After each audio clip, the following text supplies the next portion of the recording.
आज तक लोगों को नहीं मालूम कि पूजन करने बैठते हैं तो सबसे पहले क्या करते हैं। पर सबसे पहला काम मंदिर में बिना पंडित के सबसे पहला काम कौन सा होता है? तो सबसे पहला काम होता है भगवान को धन्यवाद देना कि आज भी आपने मुझे इस मंदिर में आपका दीदार कराने के लिए, दर्शन कराने के लिए बोला। अगर पंडित साथ में होगा तो पहले वो मंत्र बोलेगा, स्वस्ति वाचन करेगा।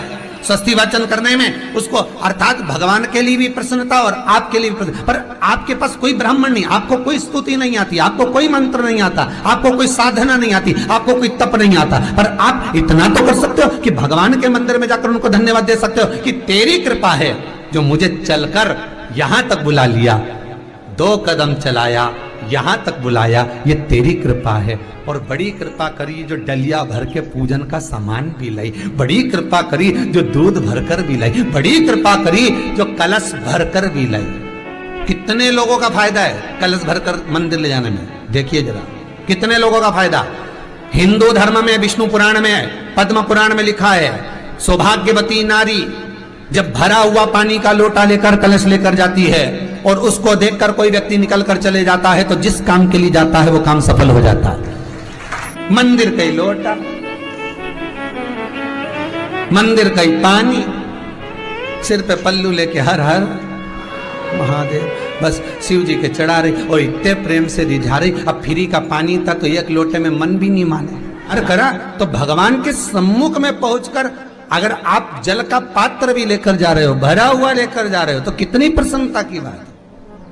हिंदू धर्म की रीति है, जिस पात्र को हम जल चढ़ाने लेकर जाते हैं उस पात्र में भगवान के चरणों का जल लाते हैं, खाली पात्र नहीं लाते। क्या लाते हैं? भगवान के चरणों का जल। उस चरणोदक को लेकर आए, घर में रखा, सबने अपने नैनों में लगाया, हृदय में लगाया, चित्तवृत्ति में लगाया। खाली पात्र हम लेकर वापस नहीं आ रहे हैं।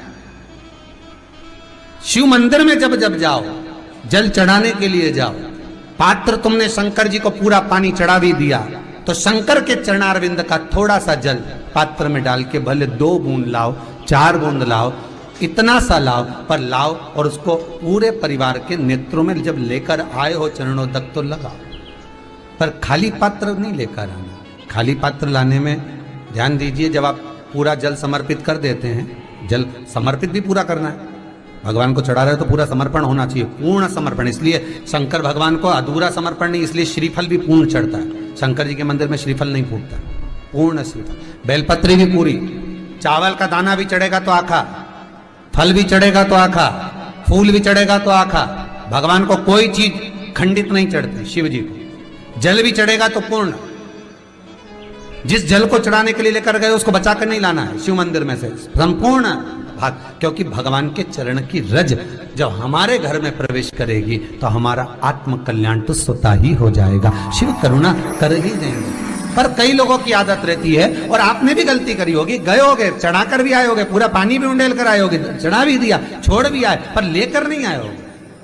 कई लोग गलती कर जाते हैं और फिर बाद में कहते हैं हम तो इतने साल से पूजन कर रहे हैं, भगवान हमारी सुन ही नहीं रिया। तो भगवान के मैं तो तैयार बैठा, पर तू नवा के चली जाए, लेके तो कहीं जाए।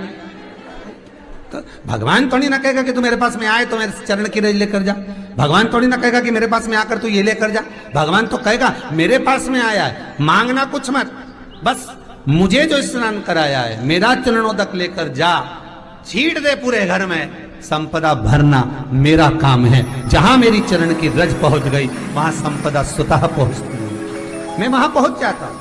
तो चरणों तक ले जा, पर लोग ले जाते हैं, पूजन करते, कलश भी उंडेलते, जल भी चढ़ाते, पर आते समय खाली लेकर आ जाते। भगवान को इतना बुरा लगता, मेरे दरवाजे से खाली जाए, मुझे कितना बुरा लगेगा। जो आए वो भर कर जाए, भले 2 बूंद लेकर आओ, पर उसमें चरणों तक थोड़ा सा लेकर अवश्य आए। उसी तरह जल चढ़ाने के बाद हम जब लेकर आते हैं पात्र के अंदर, ये उसमें उसकी बरकत है। गर्ग संहिता में दूसरी चीज कही, उसको भी समझ लीजिए।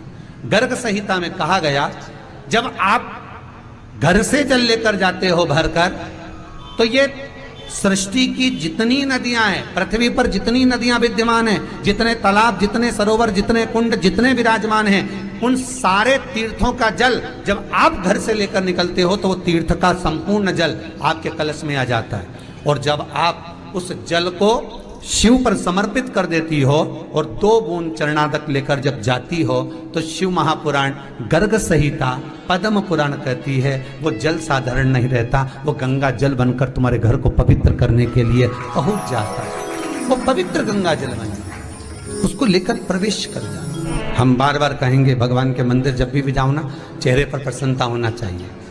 किसी से मिलने जाओ ना, चेहरे पर अगर प्रसन्नता नहीं और ऐसे ही पहुंच गए ना तो वो श्रेष्ठता नहीं मानी गई। तुम तुम्हारी बहन के घर जाओ, सती मैया जलकर भस्म क्यों हुई? माता सती के भस्म होने का कारण क्या था?